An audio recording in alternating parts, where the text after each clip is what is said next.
मैं अमृत सर और इस ज्ञान गोदावरी ऑनलाइन एजुकेशन सेंटर में आपका हार्दिक स्वागत है। और इसी के क्रम में इस वीडियो को लाइक कीजिए, सब्सक्राइब कीजिए, शेयर कीजिए। और आज मैं बहुत ही इम्पोर्टेंट टॉपिक को मैं पढ़ाने जा रहा हूं, जिसे आप प्रकाश या लाइट के नाम से जानते हैं। तो आज इनका केवल इंट्रोडक्शन दूंगा कि लाइट में आपको टू द पॉइंट क्वेश्चन कहां से आते हैं, कैसे होते हैं और इसकी ओरिजिन कैसे होती है और इनको कैसे पढ़ना है। तो अब यहां से ध्यान दीजिएगा कि एक एक क्रम में इसको मैं बता रहा हूं। तो सबसे पहले प्रकाश की परिभाषा देख लीजिएगा। सबसे पहले प्रकाश की जो परिभाषा होती है वह देख लीजिएगा, प्रकाश किसे कहते हैं। और तो सबसे पहले ध्यान दीजिएगा कि प्रकाश एक प्रकार की ऊर्जा होती है जिसमें दृष्टि संवेदना उत्पन्न होती है। प्रकाश क्या होता है? एक प्रकार की ऊर्जा होती है जिसमें दृष्टि संवेदना उत्पन्न होती है। अतः प्रकाश को अन्य ऊर्जाओं में और अन्य ऊर्जाओं को प्रकाश के रूप में परिवर्तित किया जा सकता है। और इस प्रकृति में प्रकाश का एकमात्र प्राकृतिक स्रोत जो होता है, नेचुरल सोर्सेज ऑफ लाइट होता है, वह क्या होता है? सूर्य होता है। इस प्रकृति में प्रकाश का नेचुरल सोर्सेज ऑफ लाइट क्या होता है? सूर्य होता है। और इस सूर्य से प्रकाश कैसे उत्पन्न होता है तो ध्यान दीजिएगा, इस चीज को मैं बताऊंगा कि सूर्य के अंदर दो प्रकार की प्रक्रियाएं होती हैं। एक नाभिकीय संलयन होता है। क्या होता है? नाभिकीय संलयन प्रक्रिया होती है, संलयन। और इससे और दूसरी जो प्रक्रिया होती है जो आप मूलतः पढ़ते हैं, नाभिकीय विखंडन। नाभिकीय विखंडन दो प्रक्रिया होती है, विखंडन। तो नाभिकीय संलयन को इंग्लिश में न्यूक्लियर फ्यूजन कहते हैं। न्यूक्लियर फ्यूजन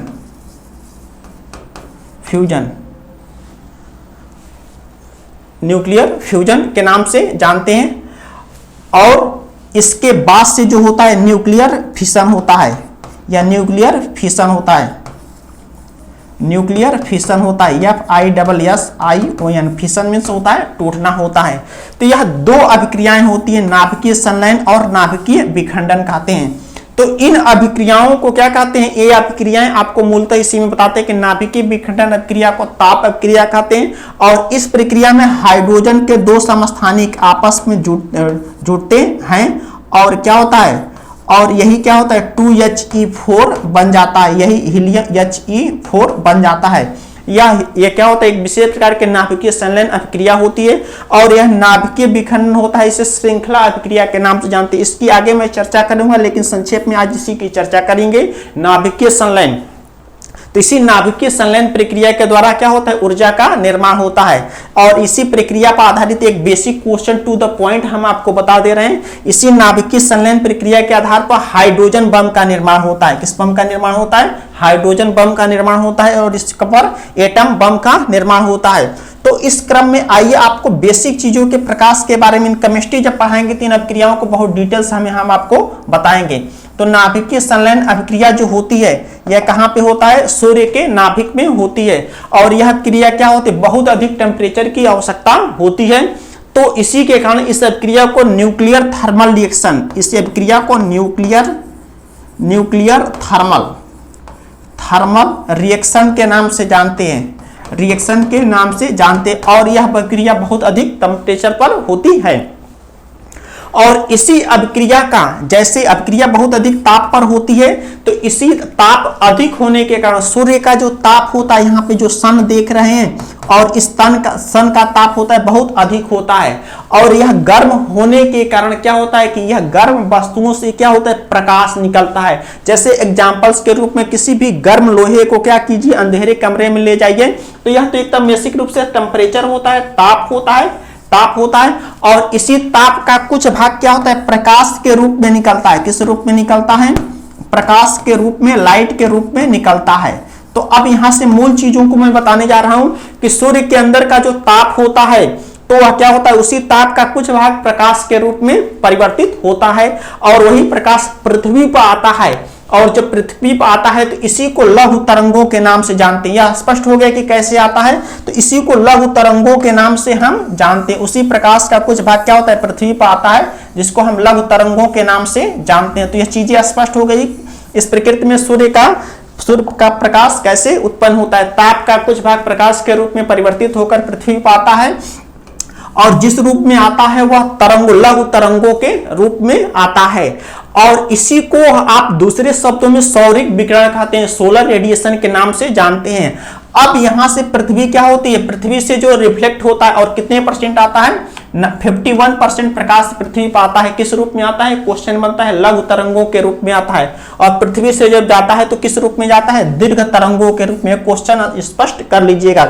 अब यहां से दोनों तरंगे कैसे उत्पन्न होती थी, एक बेसिक कॉन्सेप्ट बता देना चाहता हूं कि जो लघु तरंगे होती है और दीर्घ तरंगे कैसे उत्पन्न होती है, किन किन वस्तुओं से उत्पन्न होती है। तो बहुत अपने दिमाग को अच्छे से स्पष्ट कर लीजिएगा कि जो वस्तुएं जितनी ही गर्म होती हैं वह उतनी ही छोटी तरंग दैर्ध्य को उत्पन्न करती हैं, यानी शॉर्ट वेव को उत्पन्न करती हैं और जो वस्तुएं जितनी भी ठंडी होती हैं वह उतना ही बड़ी तरंग दैर्ध्य को उत्सर्जित करती है। दो कॉन्सेप्ट आपके पूरे हिट में काम आएंगे कि फिर से देख ली, जो वस्तुएं जितनी गर्म होती हैं लघु तरंगों को और जो जितना ही ठंडी होती है वह दीर्घ तरंगों को उत्पन्न करती हैं। तो जो सूर्य का प्रकाश होता है वह 100% पृथ्वी पर ना आकर वह क्या होता है? 51% प्रकाश पृथ्वी पर आता है और तो 51% आता है। तो अब बचा कि 49% प्रकाश करता क्या है? तो यह जो 49% प्रकाश होता है परावर्तन, ध्यान दीजिएगा, 49% प्रकाश होता है परावर्तन, अपवर्तन, रिफ्लेक्शन और प्रकीर्णन और पूर्ण आंतरिक परावर्तन और वायुमंडल के द्वारा अवशोषित कर लिया जाता है। वायुमंडल के द्वारा अवशोषित कर लिया जाता है, अवशोषित एब्जॉर्ब कर लिया जाता है। तो यह रहा आपका प्रकाश का कंस्ट्रक्शन होता है और यही 50% आता है। तो इसके बारे में और बहुत सारे कॉन्सेप्ट होते हैं, मैं आगे आपको बताऊंगा। तो इस प्रकाश के संदर्भ में आप में आइए कि प्रकाश की व्याख्या करने का श्रेय किसको जाता है? इस प्रकाश की व्याख्या करने का श्रेय 16वीं शताब्दी में न्यूटन को जाता है। किसको जाता है? 16वीं शताब्दी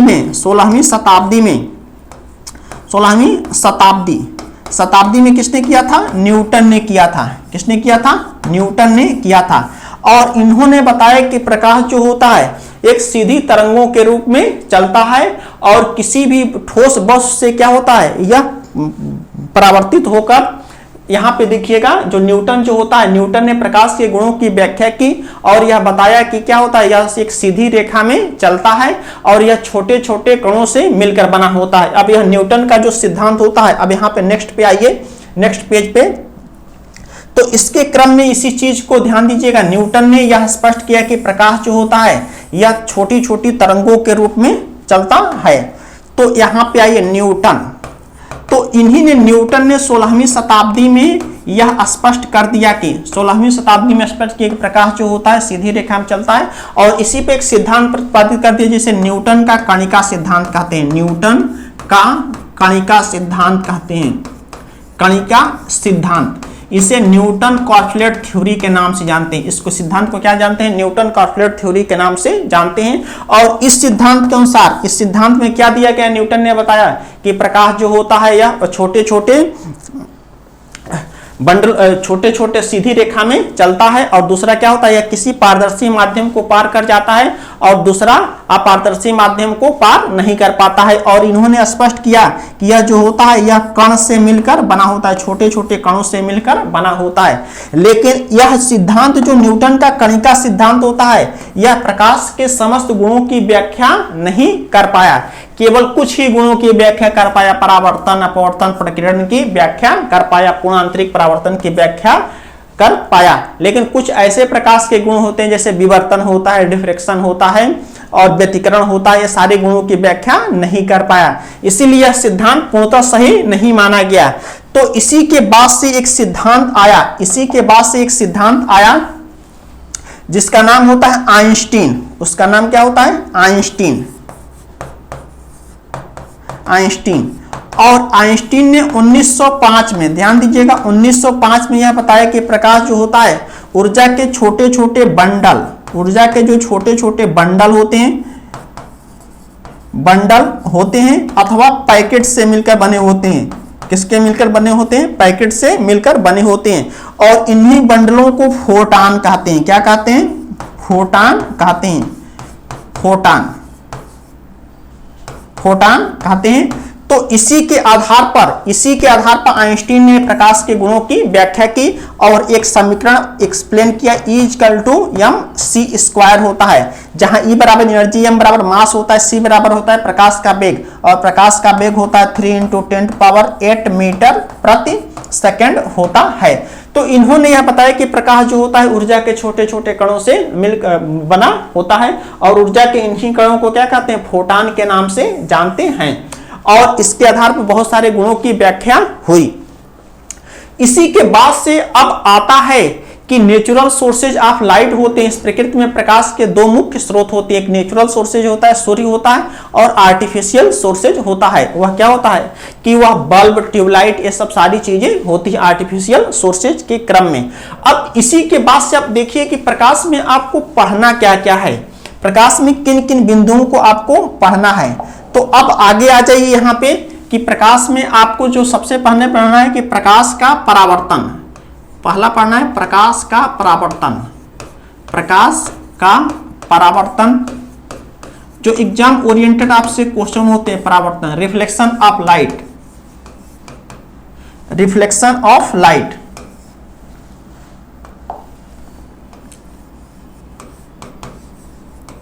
रिफ्लेक्शन ऑफ लाइट पढ़ना है, लाइट पढ़ना है।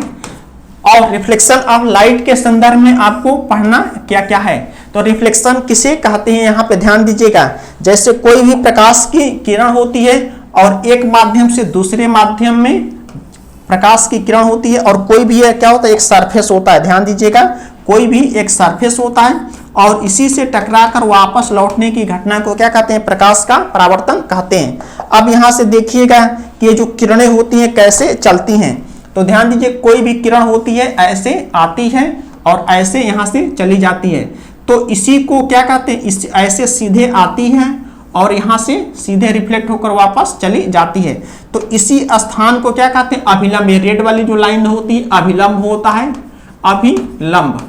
इसी को इंग्लिश में नॉर्मल कहते हैं, नॉर्मल के नाम से जानते हैं। और यह जो आने वाली जो किरण होती है इसी को आपतित किरण कहते हैं। इसी को क्या कहते हैं, आपतित, आपतित किरण कहते हैं। और यह जो होती है परावर्तित किरण होती है, परावर्तित किरण होती है। तो यह आपतित किरण, परावर्तित किरण, और यही क्या होता है, तल होता है।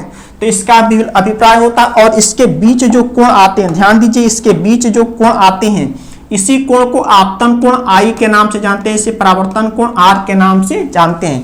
तो प्रकाश के परावर्तन की जो परिभाषा होती है, आपतित किरण, परावर्तित किरण और अभिलंब तीनों क्या होते हैं, एक ही तल में होना चाहिए। और जो दूसरा नियम होता है, आपतन कोण I और परावर्तन कोण R दोनों आपस में क्या होते हैं, बराबर होने चाहिए। तो यह क्या होते हैं, प्रकाश का परावर्तन, इसे प्रकाश का परावर्तन कहते हैं। और इसी के बाद से दूसरा पॉइंट आता है प्रकाश का अपवर्तन। दूसरा आता है प्रकाश का अपवर्तन, रिफ्रैक्शन ऑफ लाइट, प्रकाश का अपवर्तन आता है। तो अब यहां से देखिए कि प्रकाश का अपवर्तन, दूसरा पॉइंट आता है प्रकाश का अपवर्तन, अपवर्तन, अपवर्तन, रिफ्रैक्शन, रिफ्रैक्शन ऑफ लाइट होता है, रिफ्रैक्शन ऑफ लाइट होता है। तो रिफ्रैक्शन ऑफ लाइट का अभिप्राय होता है कि जब प्रकाश की किरण एक माध्यम से दूसरे माध्यम में चलती है, जब प्रकाश की किरण एक माध्यम से दूसरे माध्यम में चलती है तो वह अपने मार्ग से विचलित हो जाती है। प्रकाश की इसी घटना को क्या कहते हैं, प्रकाश का अपवर्तन कहते हैं। यहाँ पे देखिएगा प्रकाश का अपवर्तन कैसे होता है, जब प्रकाश की किरण एक माध्यम से दूसरे माध्यम में चलती है तो वह अपने मार्ग से क्या होती है, विचलित हो जाती है। तो यहाँ पे देखिएगा यह अभिलंब होता है, क्या होता है, अभिलंब होता है। और इसी के क्रम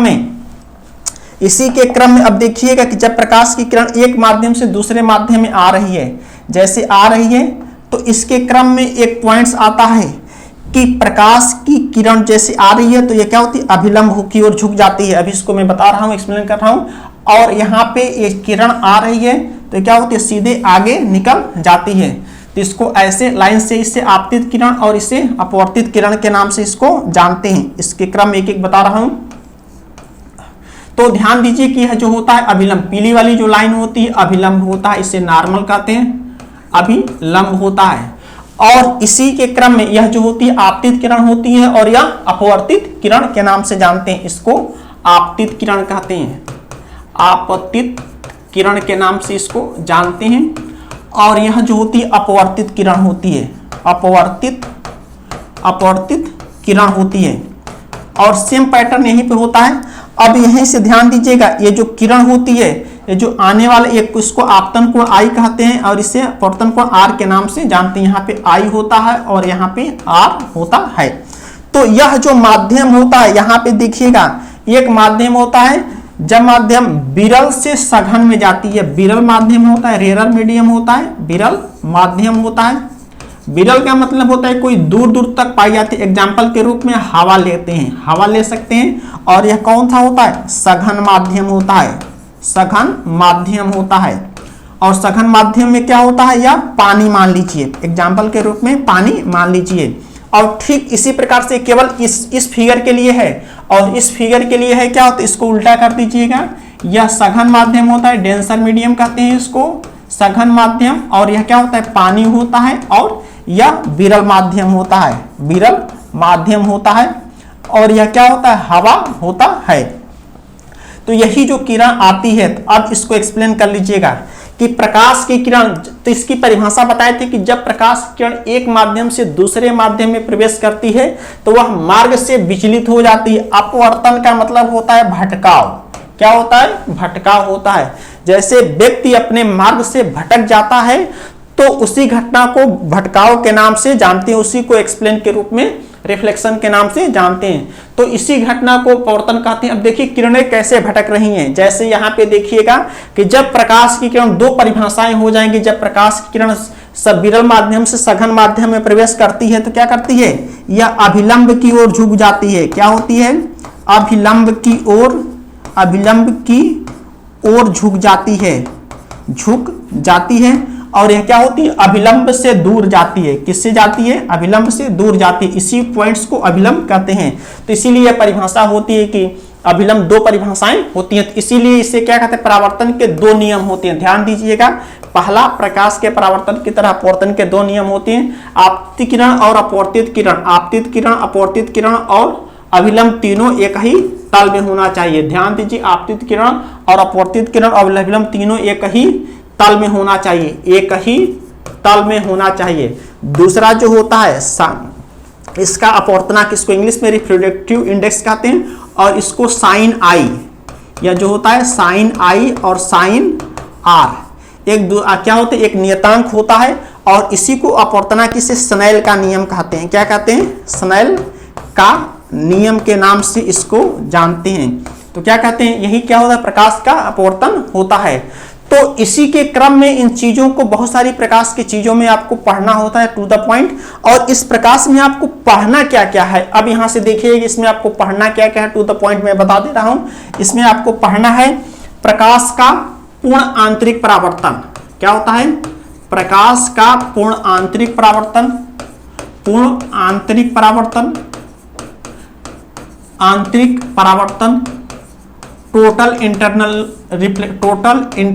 रिफ्लेक्शन ऑफ लाइट पढ़ना है। इसी के बाद से आप पढ़ना है, इसके एग्जाम्पल्स पढ़ना है, इसके एग्जाम्पल्स पढ़ना है। बहुत सारे एग्जाम्पल्स आते हैं। दूसरा आते हैं, इसी प्रकाश में आता है दर्पण। क्या आते हैं? दर्पण, मिरर आता है, मिरर आता है। यह दो प्रकार के होते हैं। एक क्या होते हैं? एक समतल दर्पण होता है, एक समतल दर्पण होता है। इसी को प्लेन मिरर कहते हैं, प्लेन मिरर कहते हैं। और इसको प्लेन मिरर के नाम से जानते हैं, प्लेन मिरर, प्लेन मिरर। और दूसरा जो होता है गोलीय दर्पण होता है। दूसरा क्या होता है? गोलीय दर्पण होता है, गोलीय दर्पण। इसी को स्फेरिकल मिरर कहते हैं, स्फेरिकल मिरर। यह दो प्रकार के होते हैं। यह क्या होते हैं? एक उत्तल दर्पण होता है। यह दो प्रकार के होते हैं, एक उत्तल दर्पण होता है, उत्तल दर्पण।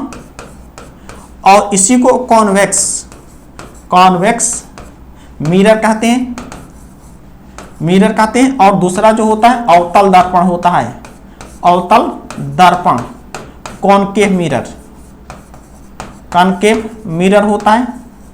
तो इसको आगे हम बताएंगे नेक्स्ट क्लास में। अब इसी के बाद से दर्पण आपने पढ़ लिया, दर्पण का उपयोग आ जाता है, क्या आता है, दर्पण का उपयोग आ जाता है। कैसे इसको पढ़ते हैं, दोनों की यूज क्या होते हैं। उत्तल का मतलब होता है ऐसा दर्पण जो जिसका सरफेस क्या होता है, प्लेन सरफेस उठा हुआ, और अवतल दर्पण क्या होता है, जिसका सरफेस ढका हुआ था। ये प्लेन दर्पण होता है और एक कॉनकेव दर्पण होता है। तो यह परिभाषाएं आपसे पूछी जाती हैं। और इसी के बाद से आता है आपको लेंस। क्या आता है, लेंस आता है। लेंस, लेंस किसे कहते हैं, यह एक अथवा दो वक्र पृष्ठों से घुरे हुए समांग एवं पारदर्शी माध्यम, इसका अभिप्राय होता है समांग, समांग, होमोजीनियस, होमोजीनियस मीडियम, समांग एवं पारदर्शी, पारदर्शी माध्यम, पारदर्शी माध्यम, इसको ट्रांसपेरेंट मीडियम के नाम से जानते हैं। यह लेंस के प्रकार होते हैं। इसी के बाद से आप लेंस के प्रकार पढ़ेंगे। लेंस के प्रकार यह दो प्रकार के होते हैं, एक उत्तल लेंस होता है, उत्तल लेंस, और यह कॉन्वेक्स लेंस होता है। और यह लेंस जो होता है इसमें प्रतिबिंब को कैसे बनता है, कैसे कार्य करता है। और दूसरा जो होता है अवतल लेंस होता है, अवतल lens, lens, concave lens, lens आपको पढ़ना होता है। इसका उपयोग होता है दूरदृष्टि के निवारण में। मूलतः क्या होता है, दूरदृष्टि के निवारण में होता है, दूरदृष्टि, दृष्टि, आई डिफेक्ट, आई डिफेक्ट, डिफेक्ट के निवारण में होता है। तो यह दो प्रकार का होता है, दूरदृष्टि दोष होता है और दूसरा क्या होता है, निकट दृष्टि दोष होता है। और इसी के बाद से अपवर्तनांक पर क्या प्रभाव होता है, इससे संबंधित परिभाषाएं बहुत सारी चीजें होती हैं। और इसी के क्रम में एक एक करके टू द पॉइंट हम आपको पढ़ेंगे। लेंसों का प्रभाव क्या था, न्यूमेरिकल टू द पॉइंट जो एनटीपीसी और आरआरबी में क्वेश्चन आते हैं और आपके एग्जाम जीएस के पैटर्न पर क्वेश्चन आते हैं। तब तक इस चैनल को लाइक कीजिए, सब्सक्राइब कीजिए और शेयर कीजिए।